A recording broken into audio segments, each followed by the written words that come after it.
Hello, and thank you for joining. My name is Jessie Jones, and I am the volunteer coordinator for Coast Watch.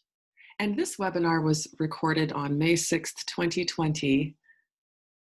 During our month of May, we focused on marine debris, and Andrew Mason, Pacific Northwest Regional Coordinator, came to talk to us. Coast Watch took our presentations, lectures, and trainings online during this quarantine. And this is one of a number of webinars that you will find on our YouTube channel. Coast Watch is a mile-by-mile beach adoption program, and we ask our volunteers to walk their mile at least 4 times a year and report to us on changes they see on their mile. Everything from erosion to the number of people, to marine debris, to mammals, just anything notable. And oftentimes our volunteers get a lot more curious and there's a lot more happening on their mile. And so we connect them with scientists, Washington, Oregon, and California to do some deeper surveys, things like dead birds, sea stars, and in this case, marine debris. Coast Watch is a program of Oregon Shores Conservation Coalition, keeping an eye on our coast for decades. Oregon Shores is really the land use protection part of this organization. Please visit their website for more information about how you can become a member and how you can help Coast Watch programs. And Andrew will be up next. Again, this was a live webinar recording, and my information will be available again at the end of this presentation. Thanks for watching. Information. Okay, wonderful. All righty, we are ready. We are on the very first slide. Would you like me to advance to the next one? Yes, please. Let's go to the second slide. Okay. So this slide is pretty self-explanatory. Just NOAA's Marine Debris Program was created in 2006 by the passage of the Federal Marine Debris Act. And our program mission, as it shows on the slide there, is to investigate and prevent the adverse impacts of marine debris.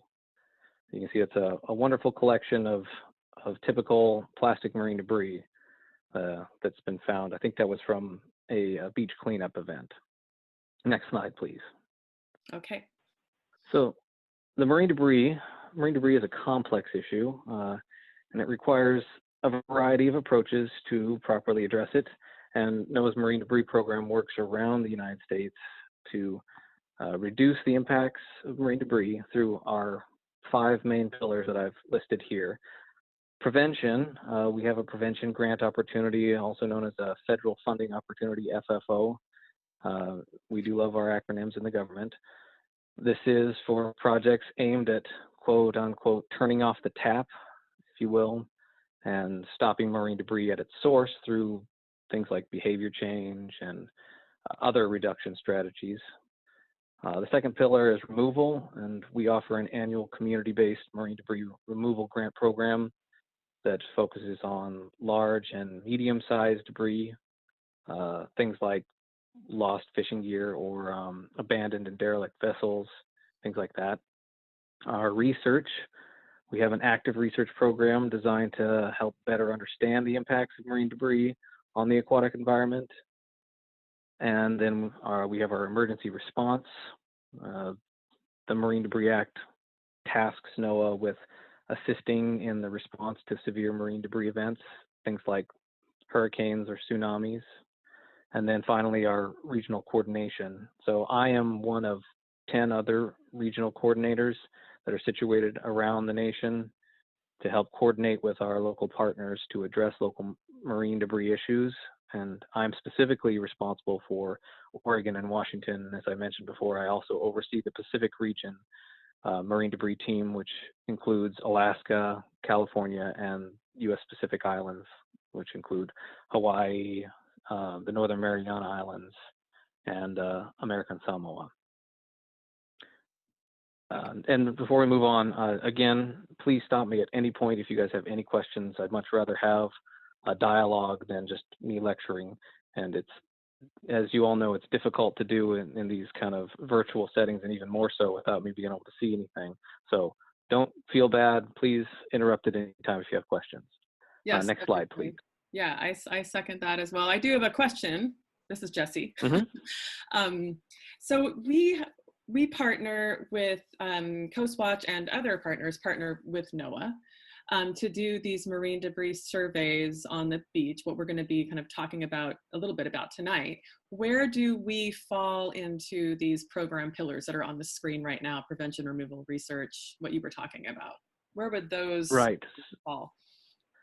This would be couched under the research pillar. Okay. But it also kind of more broadly applies to both prevention and removal. So it's kind of a separate subcategory that kind of really bridges between some of our pillars. So prevention, in that, well, people are out doing these accumulation surveys, and these surveys are primarily volunteer, local community-driven citizen science activities.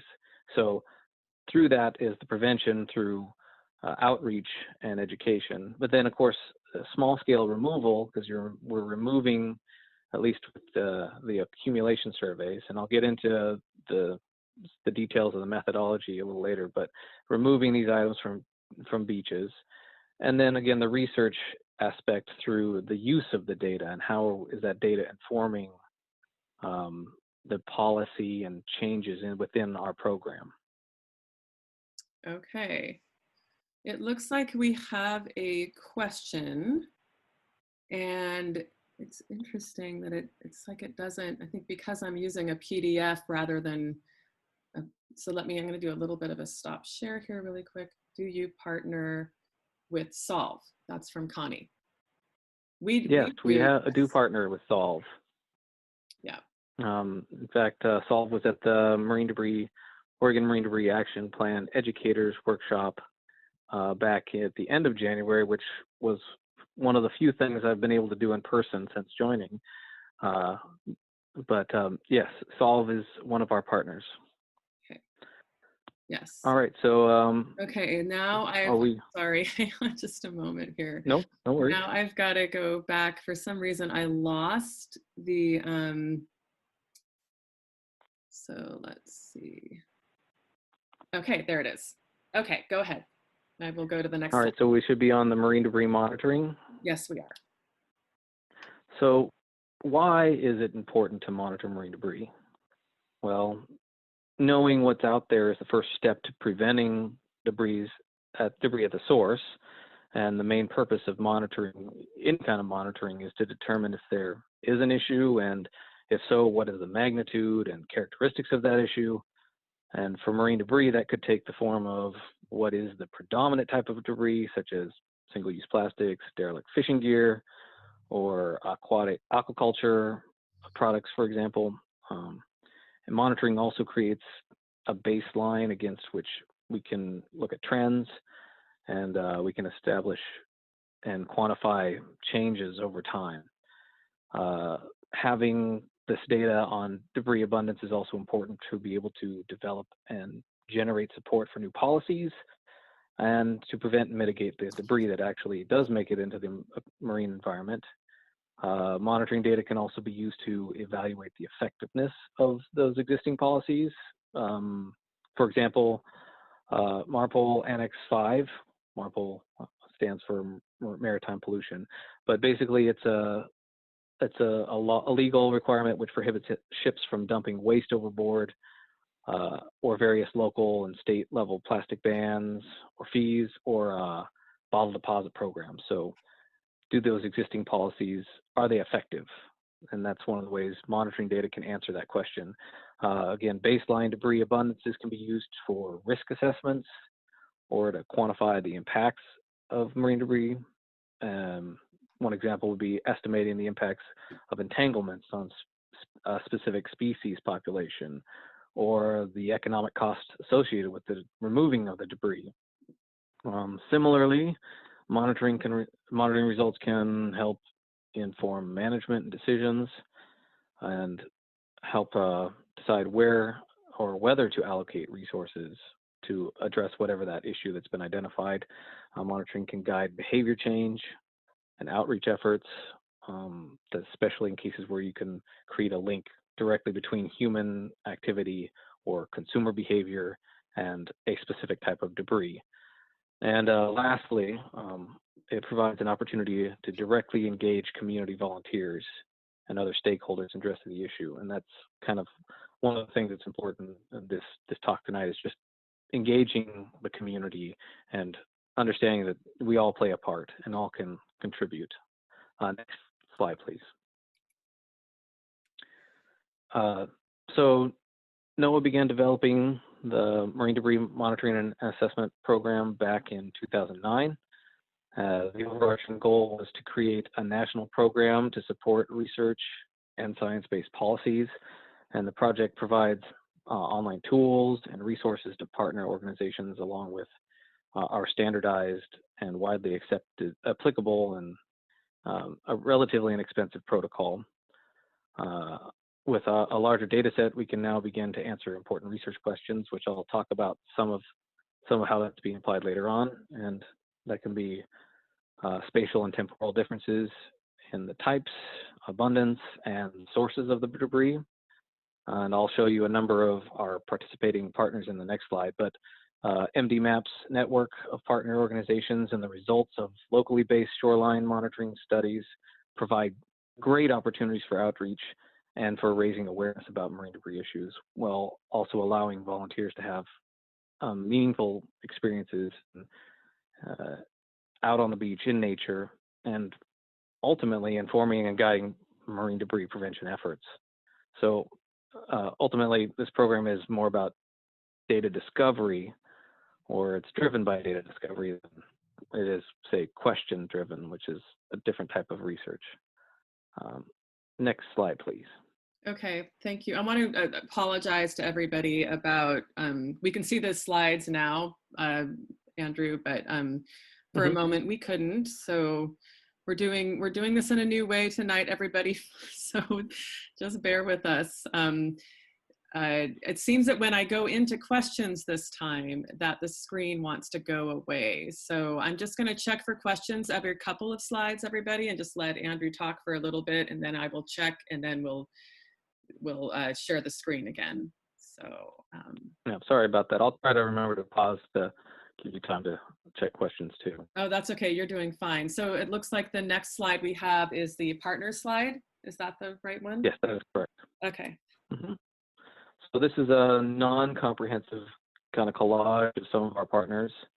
The Marine Debris Monitoring Assessment Project, again, MDMAP is at its core a citizen science program relying on buy-in and participation of our environmentally conscientious community members.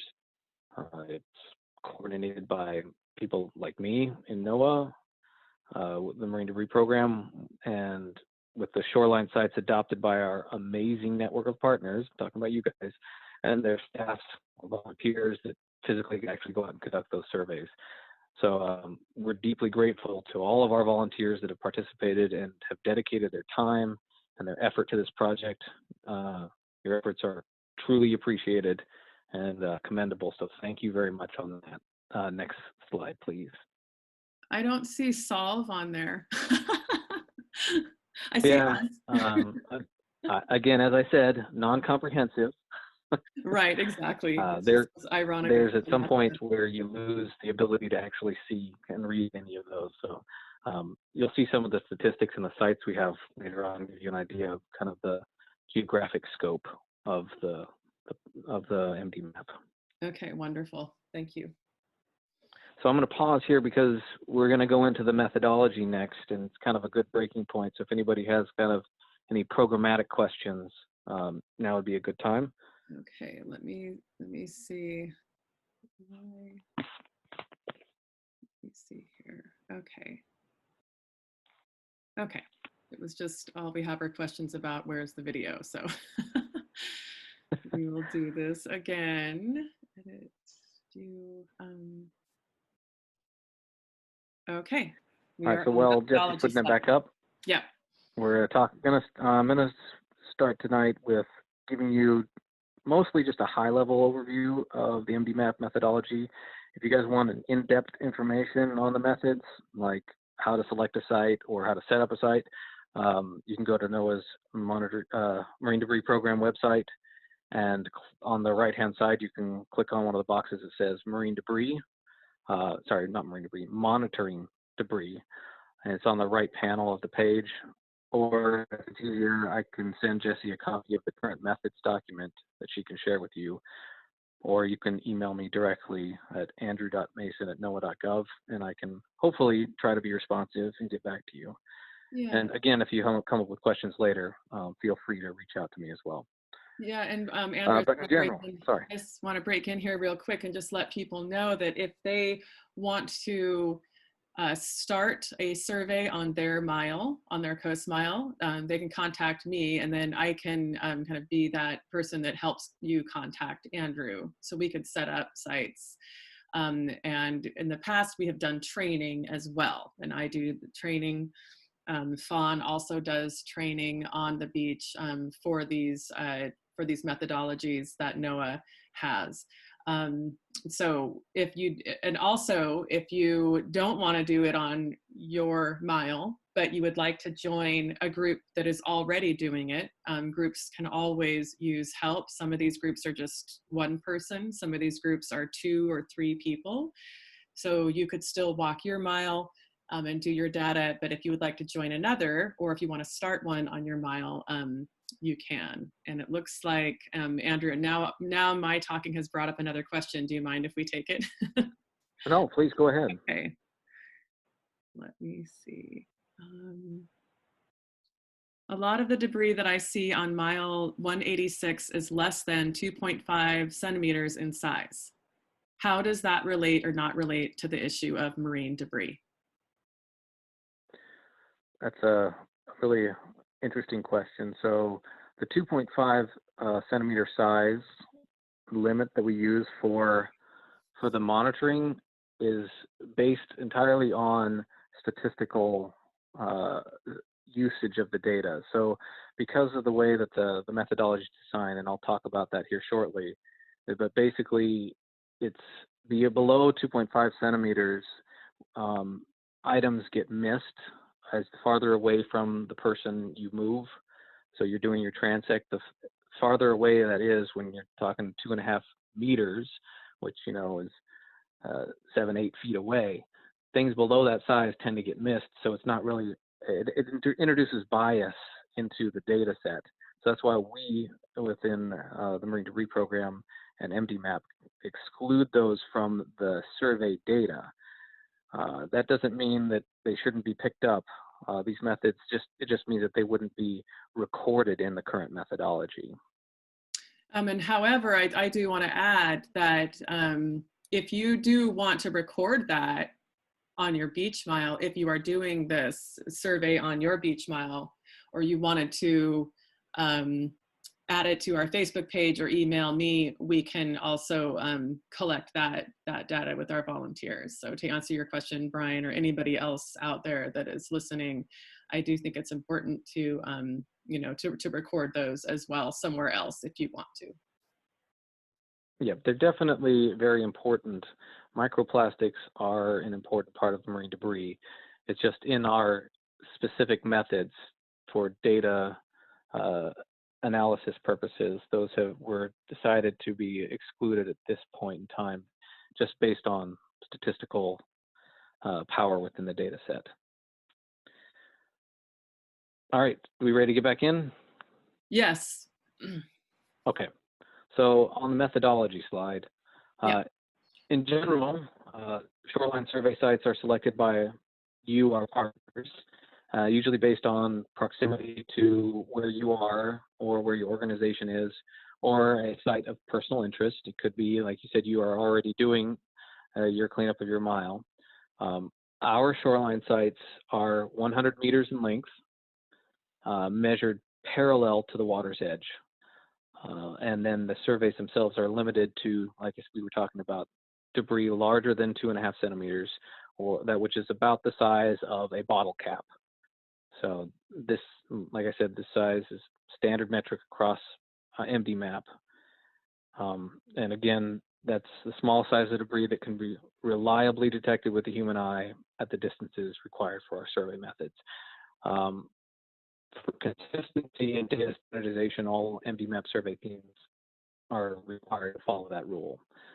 Again, pick it up and dispose of it, but for our methods, it's not recorded. But as Jesse said, you can record it under different methods. Currently, we're asking for our surveys to be completed monthly, 28 days or once every month, and our partners are responsible for transcribing that data from their data sheets into our online database. However, the next phase of one of our survey data analysis is going to look at what is the optimal frequency of surveys at these monitoring sites nationwide. Should we be doing them more frequently or less frequently? So right now, that we don't know that yet, but we're keeping our 28 days or a month methods. Next slide, please. Okay. So we have two basic methods here, which are, the program includes the two survey types. Both of them focus on debris count per square meter of shoreline, so it's an area-based. We have the standing stock and the accumulation. Historically, standing stock didn't remove the debris. With the accumulation, it was beach cleanup, and you were cleaning up as you were removing it as you were surveying. So the standing stock method is a more rigorous sampling design, where 4 5-meter wide transects are randomly selected at each survey site. And you can see that in the image there on the left. You can see that there are 4 transects that are selected out of that 100-meter line. So historically, debris was counted but left behind on the shoreline site. Originally, leaving the debris behind was designed to help us better understand the residence time of the actual concentration of debris on the beach, because at the time we couldn't assume that that the debris collection didn't affect debris loads at future survey events. So if you were cleaning it up, was it going to reduce the amount that you saw next time? The results from a new study, which I referenced earlier, hasn't been published yet, but hopefully should be out in the near future. And anyway, this new study was funded by NOAA, our marine debris program, and was conducted by the Coastal Observation and Seabird Survey Team, or COAST with 2 S's. And they discovered that the removal of debris actually does not negatively impact the debris loading at future survey events. So now we've actually, as you can see in parentheses there, now with debris removal, so we do that method and now we actually remove the debris instead of leaving it in place. The project I mentioned by COAST tested whether the rate of overturn of debris on the shoreline is faster than that 28-day or 1-month survey window. And that's now allowed us to, again, revise this protocol and let survey teams remove debris during the standing stock surveys. The second survey type on the right there is the accumulation survey. This was added when MDMAP transitioned into a primarily citizen science effort. And this is the survey type that the Marine Debris Toolkit for Educator uses. In the accumulation survey, the entire 100-meter long shoreline site is surveyed, and all debris larger than that 2.5 centimeters are identified and removed from the shoreline site. Previously, that was the biggest driving factor for our partners wanting to conduct the accumulation survey over the standing stock survey, was the removal. But now going forward, only the standing stock surveys will be used for newly established sites, both because it requires less time and people to conduct, and now debris is removed during the survey.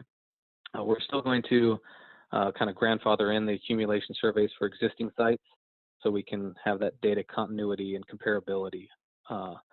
But getting a little bit into the effort required for the standing stock survey, you don't actually cover the entire beach for the survey portion of it. You're just doing those 4 randomly selected transects, where for the accumulation survey, you are walking that entire 100-meter stretch kind of zigzagging either perpendicular to the shoreline or horizontal to the shoreline. So to do the survey, the standing stock survey actually takes less time than the accumulation survey. So if you were going to do your beach cleanup and wanted to do a survey, you could do the standing stock survey and then continue with your beach cleanup and not have to worry about recording everything. And that's one of the reasons we're transitioning towards that as our suggested method. Okay. I'm going to pause now, see if there's any questions. No, I do not see any new questions. But I just wanted to clarify. So this, you are correct in that the accumulation has been the popular one, the accumulation survey. And what you're saying is that going forward, those will be grandfathered in. So those who were trained to do accumulation surveys can continue to do them, but those who want at existing sites. Okay, and then so those who would like to begin a new survey, if they haven't done it before, are encouraged to do the standing stock, or do they have a choice? Right now, it is the standing stock for all new sites. Okay. The data is a little more rigorous and has more uses for us on the analytical side of it. Okay, great. That's good. That's good to know. And it is good to know that they can take less time. I know that with some of the schools we've been working with for those accumulation surveys, they may want to switch to a standing stock because of the time consuming. Although I can say that I know with Ed Joyce's survey, it always just takes us maybe 45 minutes or so, maybe even less, to do that 100 meters. Depending on how many of the more of us there are, the less time that it takes. But yeah. Yep.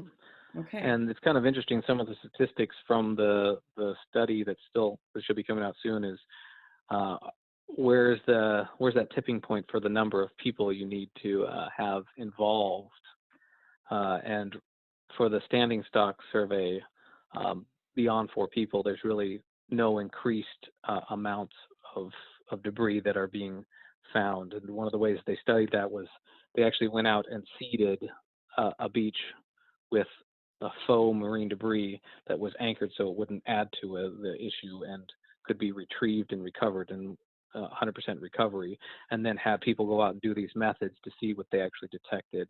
And from those, we were able to determine that 3 to 4 people is pretty much beyond that. There's no added benefit other than you can do it maybe in less time. So you're not detecting any less of the marine debris that's out there. Just kind of an interesting aside. Okay.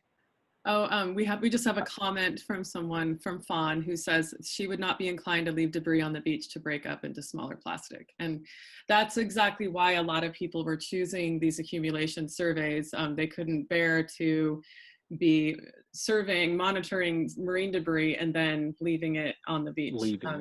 It just didn't make sense to anyone, which is why they chose the accumulation over the standing stock. So this is quite a big change for a lot of us, and it's good because you can still walk. I would love to say that it was something to do with me, but that wasn't the case. But I'm very happy that regardless of method now, we can all feel better that we're removing these things, because I would be right there with you, seeing something on the beach and recording it and just having to leave it there wouldn't sit well with me either. No, so I'm with you on that. It really goes against common sense for many of us. Well, hopefully for everyone. Although the fact that we have to clean the beaches at all is, we know that there are a few litter bugs out there. But anyway, okay, next slide. So yes, please. So this slide gives you a geographical representation of where our methods have been used and where we have data collected from. So this is, as you can see, from March 2019. I don't have updated information for this, but I don't believe it would be too much different from this. So as of March of last year, we had over almost 5,000 surveys done at 375 sites.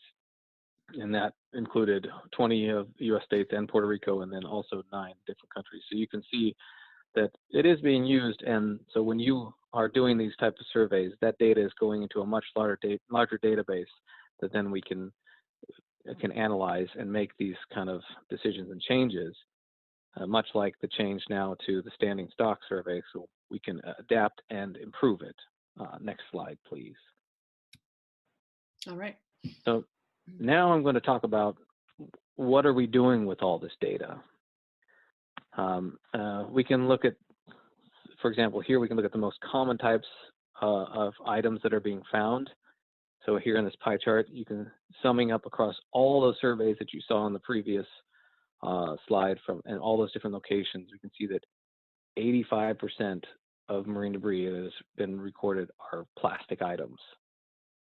Our top 10 list, which is on the right there, looks similar to what other entities have described, starting with hard plastic fragments, foamed plastic fragments, plastic rope and net, and bottle and container caps. There it lists that 712,000 items have been collected, but now I just asked, we have over 800,000 items that have been collected since 2009, and hopefully that's going to be kind of exponential as more and more people are involved and more cleaning happens. Next slide, please. All right. So back in 2016, one of my colleagues put together an analysis of data from Pacific Rim states for a Pisces report. In that report, they divided those plastic items that made up 85%. They divided that by user group. So in the graphic, fishing-related items are in brown there on the top. Smoking-related items are the green, and then the consumer-related items are in blue. So these are debris abundances as a percentage of total debris recorded in each state. So you can see here we found in Alaska, California, and Oregon, plastic consumer items were at least twice as common as plastic fishing-related items. In Hawaii and Washington, there's about an equal split between fishing and consumer debris. The green smoking items are less common than the other categories, but more significant in California and Hawaii. But caveat is it's important to note that this is an underestimate because of that 2.5 centimeter size minimum. That excludes cigarette butts, which is going to make up a lot of that portion of smoking related debris items. Again, as I mentioned earlier, it's important to note that because the debris items are below that 2.5 centimeter size limit doesn't mean they shouldn't be collected and removed. They just aren't recorded in the survey. Okay, we have a question. Mm-hmm. Where do plastic straws fit in with the statistics? That's from Philip. So that are the hard plastics. So from the previous slide, that would be under the plastic other category, okay, which I believe, if you want to go back one slide, yes, is number 6 on the top 10 list. Yes. That's the other plastics. Straws in and of themselves, they are a hot button issue and something that was targeted as, this is an issue we can address. They are just, as you can see, one portion of this overall pie chart, and the top 10 and the 85% plastic. And it's the real benefit there with the straws is bringing attention to the issue. It's important to make sure that to get that outreach and get the public aware. Yes. And it's interesting here, So, I am on that slide, the results debris type, those top 10 items. If they do fall into plastic other, if straws do, plastic straws, here they are. There's 10,000 more found than the plastic bottles, which is interesting. So it looks like there are more straws than plastic bottles out there. Would you agree? And also the caps too. The caps tend to be more prevalent than the bottles themselves. Exactly. Which seems counterintuitive, but it does. This is what the data shows us. Yeah, that's interesting. That's very interesting. Okay, so would you like to move forward to the trends, or are we still on debris types? Still on debris type. So a little bit more about this. This information is biased by site selection on those accumulation beaches. So it's more interesting, really to focus on the relative differences. For example, California sites are mostly collected north of San Francisco, which there are pretty high debris loads. Even so, there are pretty high debris loads in Southern California. So, and then getting more into the like what constitutes those smoking items, since we're not talking about cigarette butts, that can be like those cigar tips, those plastic cigar tips, or the full cigarettes, and then like lighters, things like that. And then those fishing items are comprised of like plastic rope, the nets, the buoys and floats, lures, line, aquaculture, that kind of thing. And then the consumer items are your food wrappers, your beverage bottles, jugs, containers, six-pack rings, things like that, our plastic bags. All right. Okay, Next slide. we have another Oh, question. great. Let me get into that question. Okay. Scott asks, why are cigarette butts characterized as a plastic item? Are they? So what's made up of when you're talking about cigarette butts, it's the filter, and those are made up of I'm gonna kick myself later, but it's those fibers in there are made up of synthetic strands, and I'm just gonna kick myself here because it's just totally flown my brain. Maybe it's because it's 6:45 at night and I've been working all day, but it's basically the cellulose, I believe is what it is. The cellulose, and those are manufactured synthetically, and that cellulose doesn't break down in the environment like a normal like cellulose would be. Right. And so they persist for a lot longer, and they act very similar to other plastics. They accumulate contaminants, and they don't break down, and they can be mistaken for food items by certain animals, certain birds. So that's kind of why. I hope that answered the question. What was the question one more time? The question was why, let me get back into that. It was, why are cigarettes butts characterized as a plastic item? I mean, they include plastic. They are made of plastic, basically, what you were trying to. Yeah, it's that cellulose. Yeah. The synthetic process that there are natural cellulose that exists, but you think of like that cellophane plastic that's used, the clear cellophane that's on, like if you buy a movie, and not that anybody buys physical discs anymore, but I've just aged myself there. At least I wasn't talking about beta or VHS, but those liners that go over, that's made by very similar, chemically, it's very similar to what's in those cigarette butts. Okay. The filters. Okay. Thank you for that. Thanks All for right. answering. Thanks for the question too. All right. On to trends. Yes, please. Okay. So another way we can use monitoring data is to look at the trends over time. For example, we've looked at the arrival of debris from the earthquake and tsunami in Japan in 2011. So this article here that I've got at the top there was published in Marine Pollution Bulletin, and this analysis of MDMAP data and shoreline surveys indicated a significant influx of debris to North America and Hawaiian shorelines after the Japanese tsunami. And shown here in the figure on sites on Washington's outer coast, where marine debris survey data goes all the way back to 2003. You can see that precipitous rise in 2012.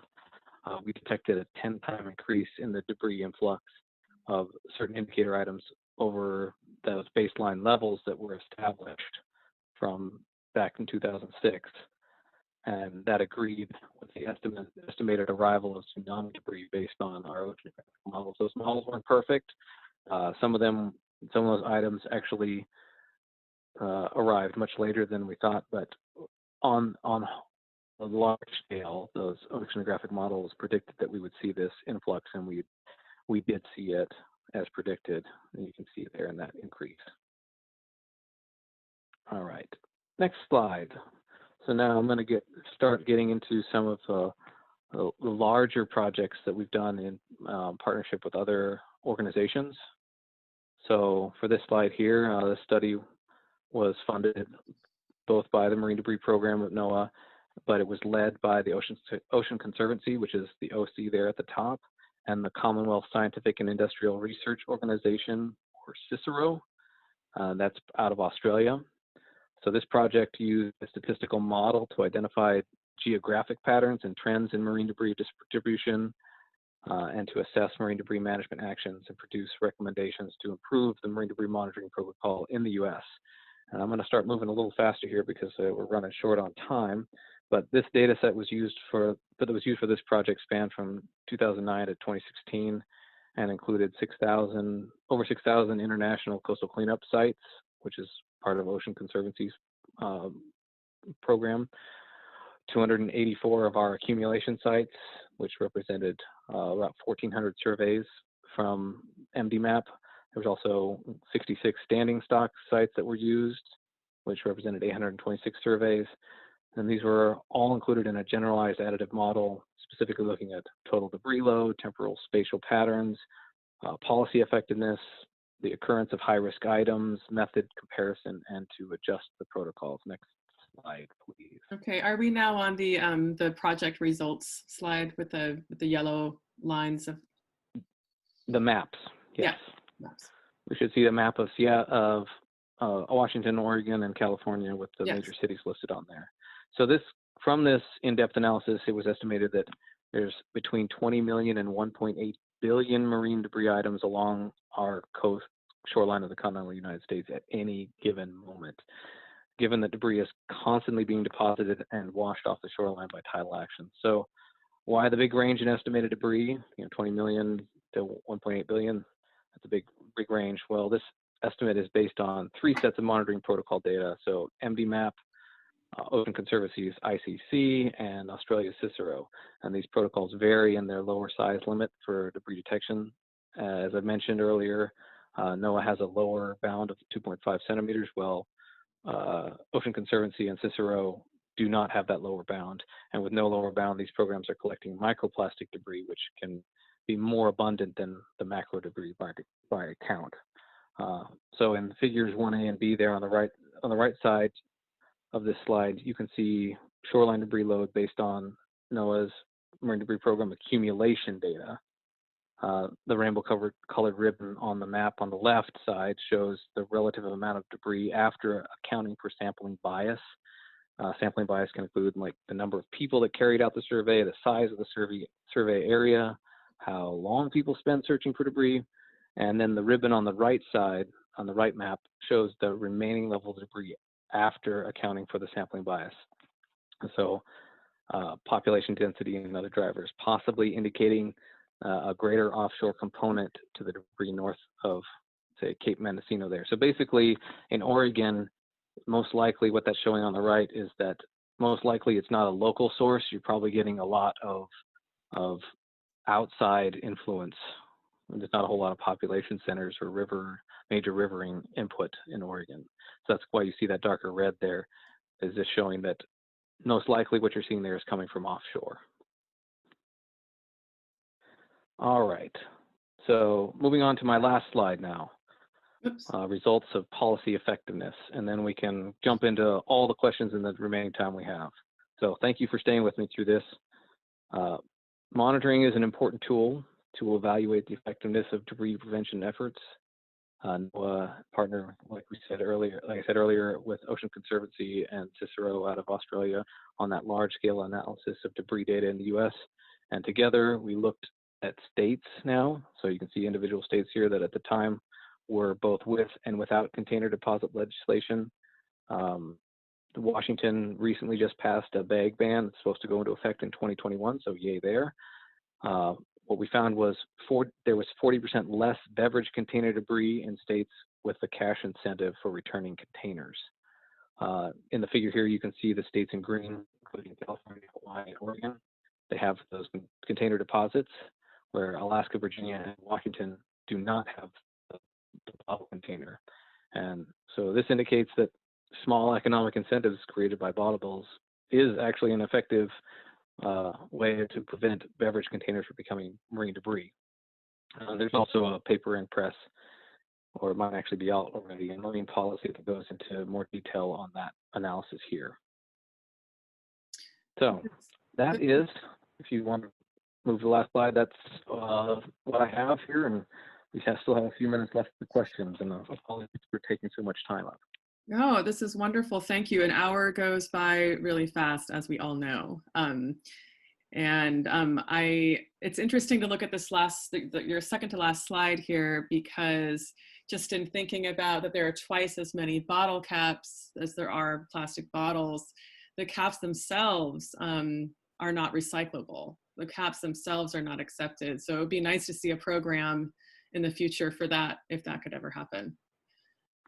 Yeah, and that may, and I have no knowledge specifically of that, but that could be an effect of, people are recycling the bottles and throwing, the caps elsewhere, hopefully into the trash, but right, that could get at some of that. Yeah. Okay, we have two questions from Jill. One, should we consider a change in calling it marine debris to something that includes land debris? As someone who does a lot of MD surveys, I am constantly reminded by folks walking the beach who stop and say, isn't that a shame that those fishermen are so irresponsible? So that looks like Jill's first question.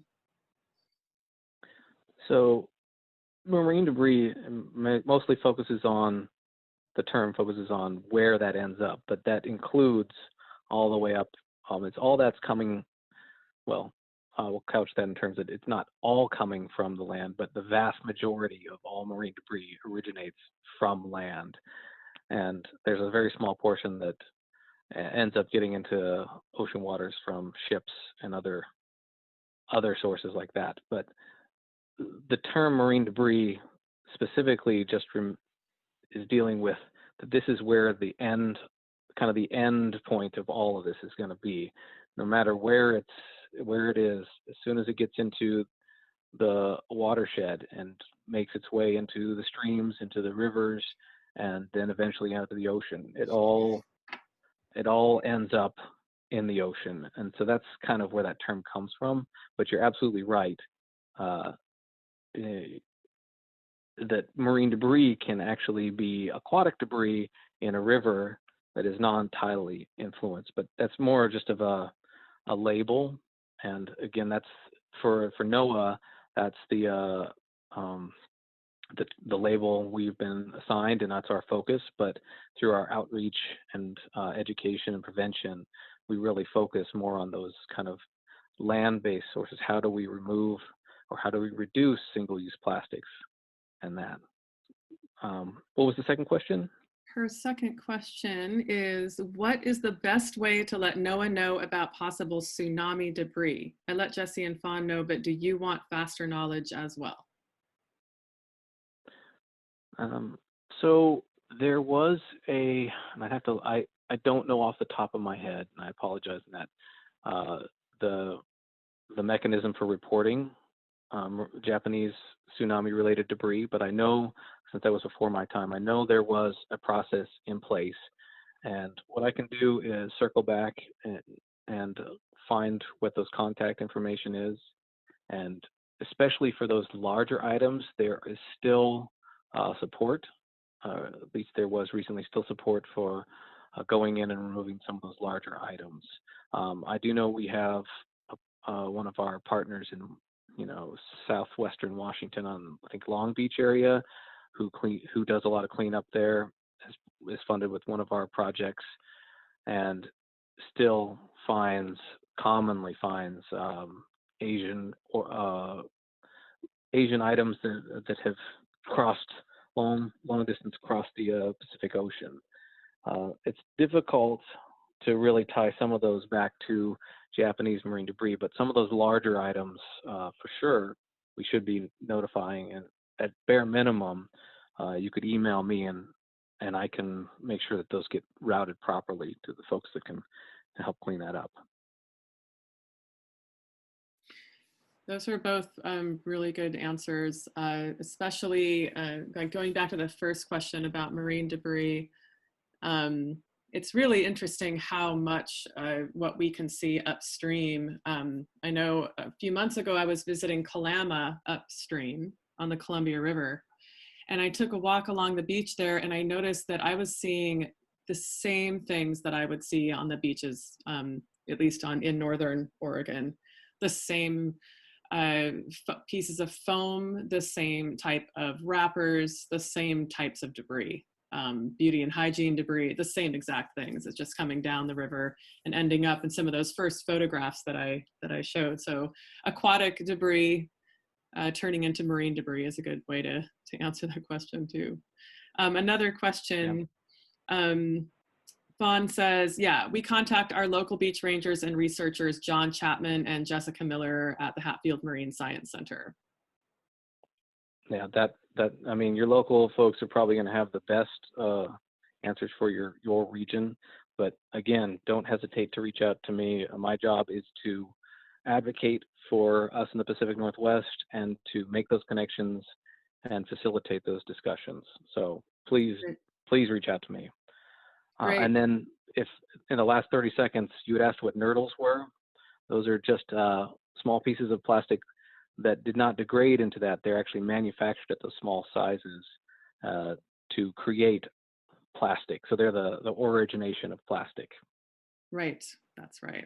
And there are some very specific, and we can go a couple minutes longer if that's okay with you, Andrew. We have a couple more questions. Of course. Yeah, there are some very. I'd be glad to stick around. Wonderful.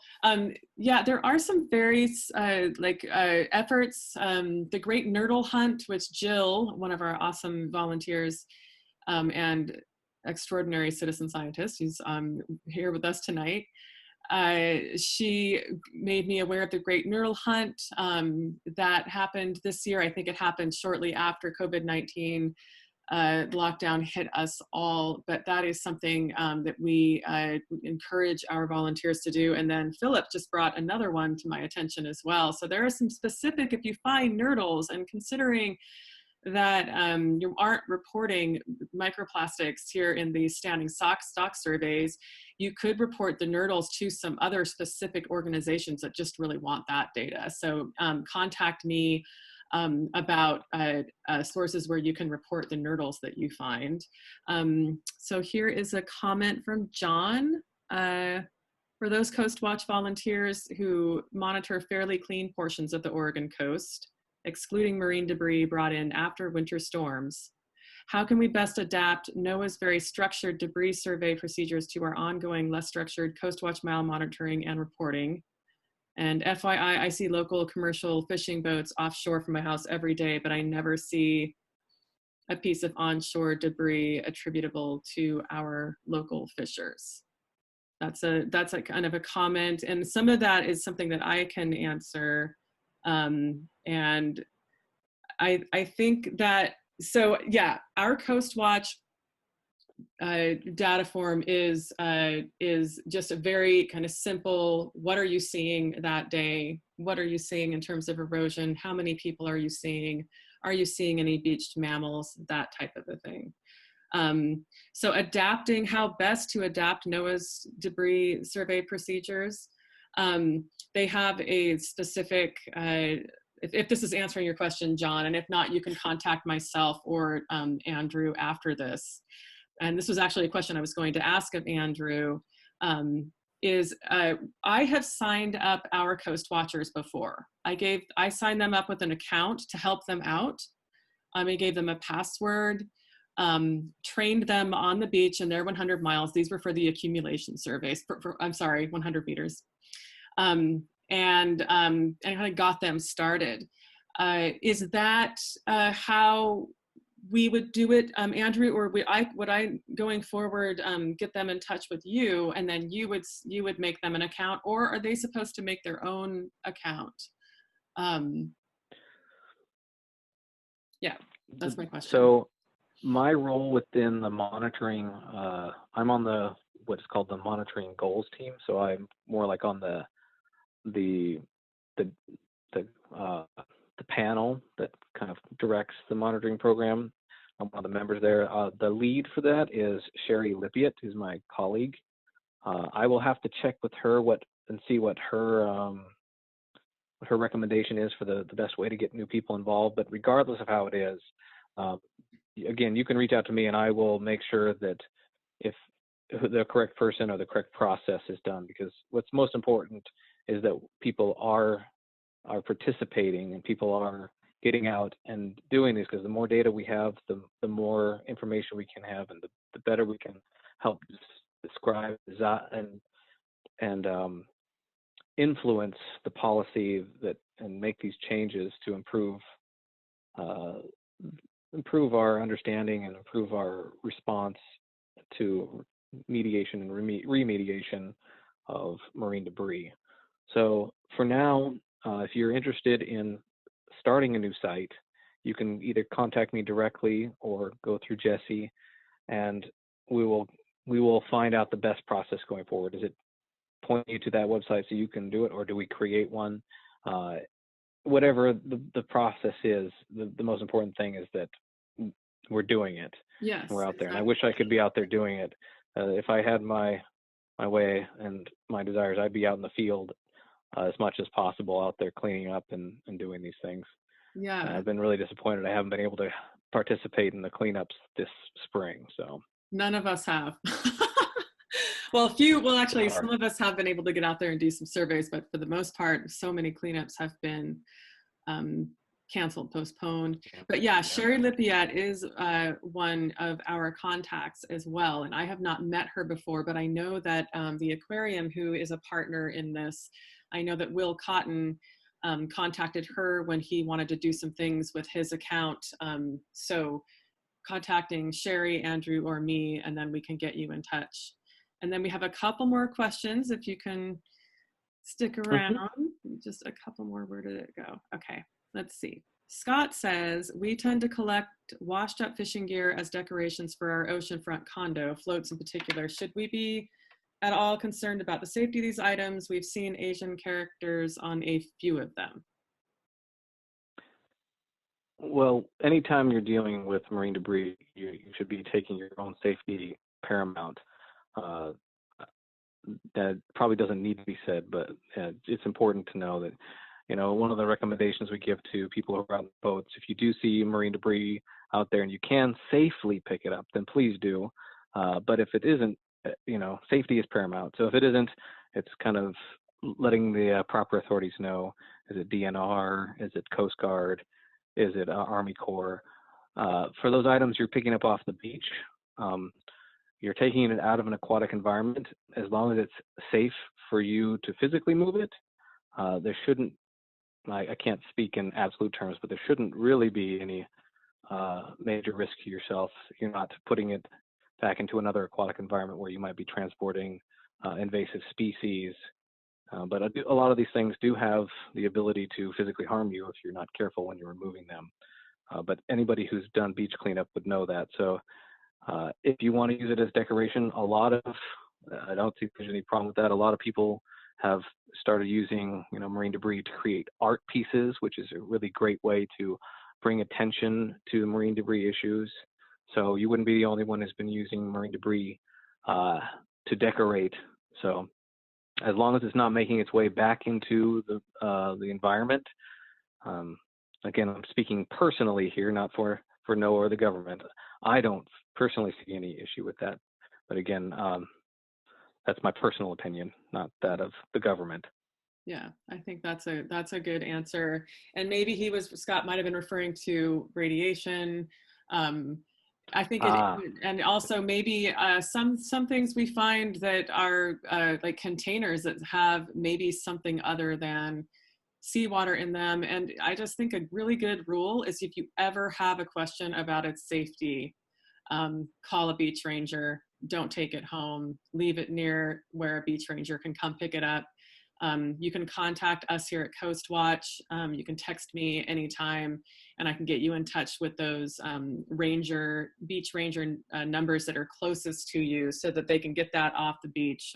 If you ever have any thoughts that something might be dangerous, just do not take it home, and you don't have to pick it up if you don't want to. You can call and have an authority come and pick it up as well.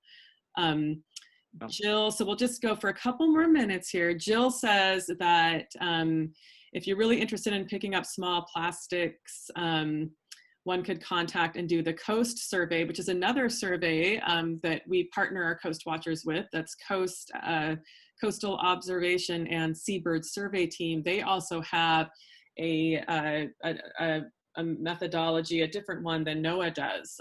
So that's something else to get involved in. Yeah. And Scott says, yes, you mentioned tsunami debris, guessing there are no radiation concerns. So that will be our last question. What do you say to the radiation concerns? Radiation concerns, in general, and I mean, you can't, again, speak in absolutes. In general, most of the debris that came from Japan spent multiple years in the ocean and was not exposed to radiation at extreme high amounts of radiation. So in general, we didn't see a spike in radiation showing up in some of the samples we've done. So in the past, I worked for the National Centers for Coastal Ocean Science, which had a program called MUSCLE, which uses bivalves to measure contaminants in the environment. And one of the things we've measured for in the past was radiation. In 2011, after the Japanese tsunami, a few years after that, there was tests for radionuclides in those and in previous events as well, and nothing ever showed up in appreciable levels in that monitoring. Does that mean that no item ever came over with any radiation in it? No, we can't say that in absolutes, but that's science for you. You don't speak in absolutes. But in general, the probability, and I'm going to again couch this in terms of my personal opinion, not that of the federal government or NOAA, the chances of being exposed to radiation would probably be very, very low of any levels of harmful to human health. Thank you, Andrew. Okay, well, Andrew, thank you so much for being with all of us tonight, taking some time out of your day, at the end of your day, to spend time with us. Everybody, you see Andrew's information here, andrew.mason@noaa.gov. And you all know how to contact me, because you had to contact me to get into this webinar. And I'm grateful for all of you coming as well. So if you have any further questions, send me an email or give me a call tomorrow. And also be in touch with Andrew if you need to be. Thank you very much. Thanks a lot, Andrew. Appreciate it. Thank you for having me. I really appreciated all the good questions. So thanks, everybody. Great. Talk to you soon, Andrew. Bye-bye. All right. Bye. Bye. Oh, hello. Oops.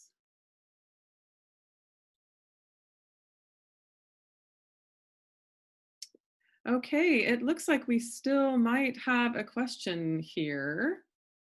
And I am still here if anybody wants to. I wanted to let Andrew go. This session has been recorded for all of you who missed the first part, or want to watch it again, or want to share it with anyone. This has been recorded, and so just let us know. It'll be available on the website, and I can also email that to you. Our next webinar will be on Monday at 11. It will be Citizen Science Hour, and we have a couple of guests joining us, and so please join us at 11 o'clock. I will be sending out an invite probably maybe Monday at the very latest.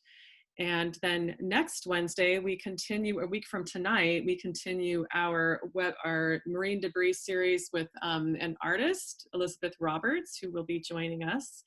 from down in Coos Bay, and she will be talking about marine debris and her adventures with marine debris and art around the world, actually. So that should be a great session. We have a lot of interest in that one. So let me know if you want to go to that. There will be, I think we have 100 participant limit, which actually is 98 because it includes both Elizabeth and myself. So look forward to seeing you in the future. And it doesn't look like I have any more questions. So good night, everybody. Enjoy the rest of your evening. And I will see you in the ethers. Bye-bye.